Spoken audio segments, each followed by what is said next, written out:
الرحیم قل هو اللہ احد اللہ الصمد لم یلد ولم یولد ولم یکن لہ کفوا احد۔ پھونک ماری، بندہ کہتا بیٹھے بیٹھے میرا بخار اتر گیا۔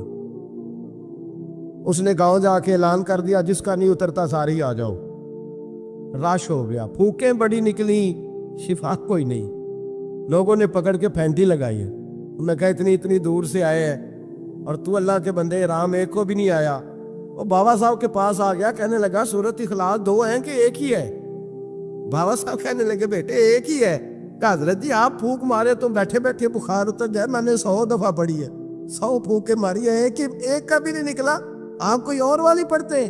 آپ فرمانے لگے سورت اخلاص ایک ہی ہے، پر منہ بھی تو فرید الدین کا چاہیے نا، منہ بھی تو۔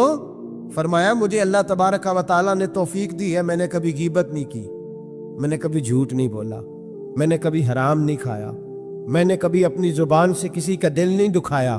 فرمایا میں نے اس زبان میں طاقت پیدا کی ہے، پھر جب قرآن کا نور آیا ہے تو اللہ نے تاثیر بنا دی ہے، پھر اللہ نے اثر پیدا کر دی۔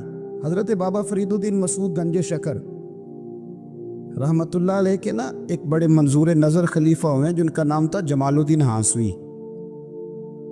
اتنے محبوب تھے بابا صاحب کو کہ بابا صاحب نا ان کی وجہ سے ان کے گاؤں رہے 3 سال جا کے ہانسا میں، بڑے محبوب تھے۔ بابا صاحب کسی کو خلافت نامہ دیتے تو کہتے میرے جمال سے سائن کرا لو۔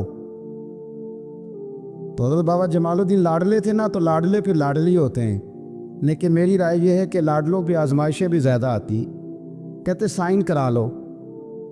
تو وہ لے کے جاتے اجازت نامہ، تو کئی دفعہ حضرت جمال الدین پکڑ کے پھاڑ دیتے، لوگ آگے کہتے بابا صاحب انہوں نے تو پھاڑ دیا ہے۔ فرمایا جس کو جمال الدین پھاڑ دے فرید الدین سیاہ نہیں کرتا، ختم ہو گئی بات، پھاڑ دیا تو چھٹی کرو۔ بڑا پیار تھا ان سے۔ حضرت بہاؤالدین زکریا ملتانی رحمت اللہ علیہ ملنے آئے، میں مضمون سمجھا رہا ہوں آپ کو، میری بات پہ توجہ کرنا۔ ان کی نظر پڑی حضرت جمال الدین ہانسوی پہ، تو انہیں یہ درویش بڑا پسند آیا۔ ملتان شریف جا کے خط لکھا، کہنے لگے بابا صاحب میرے سارے مرید اور خلیفے لے لیں، یہ جمال الدین مجھے دے دیں۔ تو بابا صاحب نے نا ایک لائن اوپر کھینچی ایک نیچے کھینچی اور بڑا مزیدار جملہ لکھا، کہنے لگے بہاؤالدین کمال کرتے ہو، کوئی اپنا جمال بھی کسی کو دیتا ہے، کوئی اپنا جمال بھی کسی کو دیتا ہے، یہ تو نہیں نہ ہو سکتا، یہ میرا جمال ہے۔ اللہ اکبر۔ انہوں نے قرآنی کشش ڈالی۔ تو ایک دن حضرت جمال الدین ہانسوی کہنے لگے بابا صاحب سے حضور میرا دل کرتا ہے ملتان شریف جانے کو، اللہ کرے آپ کو سمجھ آئے میری بات کی، میرا دل کرتا ہے ملتان شریف جانے کو۔ تو بابا صاحب سمجھ گئے، کہنے لگے وہاں کیا ہے؟